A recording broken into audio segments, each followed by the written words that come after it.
Hello बच्चों, इस question को पढ़िए। मुझे 4 ऑप्शन सिलेक्ट करना है, ठीक है। ऑप्शन नंबर 1 क्या है? एफ ऑफ एक्स कॉन्टिन्यूअस है, पीरियोडिक फंक्शन है, पीरियड टी गिवन है, तो इसका इंटीग्रेशन डिपेंड्स ऑन ए। नहीं, ये गलत है, ये गलत है और ये सही है। कैसे गलत है कैसे सही है, मैं एक्सप्लेनेशन देता हूँ। देखिए, इस प्रॉपर्टी को एक बार देखिए तो क्या लिखा है। A to A plus N T integrate करेंगे कोई फंक्शन को, तो इसका इंटीग्रेशन इसके इक्वल आएगा, राइट। तो क्या इस इंटीग्रेशन में ए आया है? और जब ए आया ही नहीं है तो ये क्या बोला ऑप्शन नंबर ए कि ए पर डिपेंड करेगा? नहीं, ऑप्शन नंबर बी सही हुआ, ए पर डिपेंड नहीं करेगा। अच्छा, इस प्रॉपर्टी को और इस प्रॉपर्टी को याद कर लीजिएगा, इंपॉर्टेंट प्रॉपर्टी है, तो याद ही कर लीजिएगा आप लोग। मेरे पास ज्यादा टाइम नहीं है ना, इसलिए मैंने ऐसा कॉपी करके दे दिया है। अदरवाइज मैं एक्सप्लेन कर देता, वीडियो काफी लंबा बन जाएगा, इसलिए मैंने ये ऐसा कट करके यहाँ पर पेस्ट कर दिया है। ठीक है, आगे बढ़ते हैं। अब ऑप्शन नंबर सी देखिए।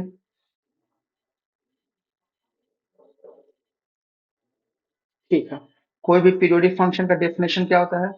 पीरियोडिक फंक्शन का डेफिनेशन होता है F of x plus T equals F of x. यही तो पीरियोडिक फंक्शन का डेफिनेशन है, ठीक है। तो मुझे बोला कि टी पर कमेंट कीजिए, इस टी पर कमेंट कीजिए, ठीक है। उससे पहले हम लोग एक थ्योरी देख लेते हैं। थ्योरी क्या है कि देखिए, rational number plus minus into division और दूसरा भी रैशनल नंबर है, तो फाइनल रिजल्ट जो होता है वो रैशनल नंबर आता है, ठीक है। ये ऑलवेज, ये जो ये जो स्टेटमेंट मैंने लिखा है, ये ऑलवेज ट्रू है। सेकंड स्टेटमेंट क्या है कि rational plus minus into division with another rational, sorry another irrational number, final जो आंसर आएगा वो इरेशनल आएगा, ये भी ऑलवेज ट्रू है। लेकिन अगर आपके पास irrational number plus minus into division दूसरा भी इरेशनल नंबर है, तो इसका जो आंसर है वो हम लोग बता नहीं सकते हैं, रैशनल आएगा कि इरेशनल आएगा बता नहीं सकते हैं। उसके लिए आपको क्वेश्चन, जो क्वेश्चन में इंफॉर्मेशन दिया हुआ होगा उसको एनालाइज करना होगा, तब फाइनल आंसर बता सकते हैं। ऐसा कोई पहले से स्टेटमेंट बनाया स्टेटमेंट नहीं है, पहले से प्रूव्ड स्टेटमेंट नहीं है। इन दोनों केस में तो प्रूव्ड स्टेटमेंट है कि ऐसा होगा ही होगा, ऐसा होना है, ऐसा होना है। इस वाले केस में ऐसा नहीं है, रैशनल भी आ सकता है, इरेशनल भी आ सकता है। वो डिपेंड करता है क्वेश्चन में इंफॉर्मेशन क्या दिया है, क्वेश्चन क्या पूछा हुआ है, वो उस पे उस बात पर डिपेंड करता है। तो मैं इसको लिख दूंगा, depends on, depends on question.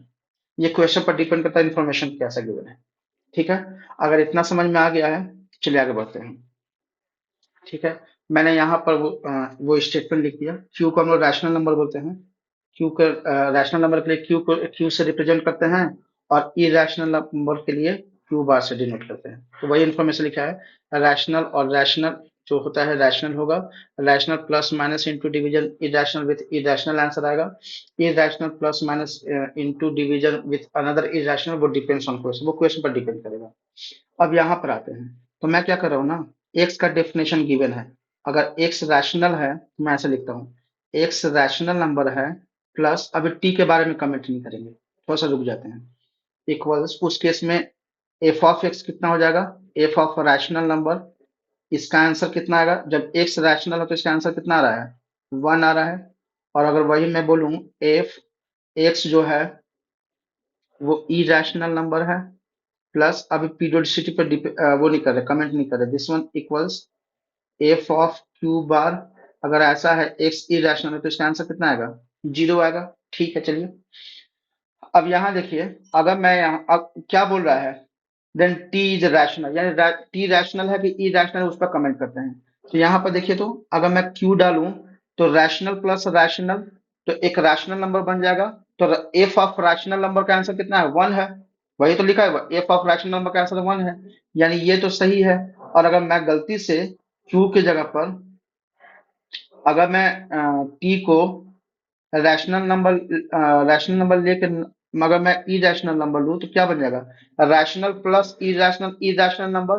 तो इरेशनल नंबर इक्वल्स यहाँ पर एफ ऑफ रैशनल नंबर, यहाँ तो आंसर जो है वो तो 0 आना चाहिए, लेकिन है कितना, 1 है। यानी ये इरेशनल नंबर तो एटलीस्ट नहीं होगा, ये रैशनल नंबर ही होगा, ये रैशनल नंबर होगा। यहाँ भी चेक कर लेते हैं, यहाँ पर क्यू बार, अगर टी की जगह पर क्यू डालते हैं तो irrational number plus rational number बन जाएगा।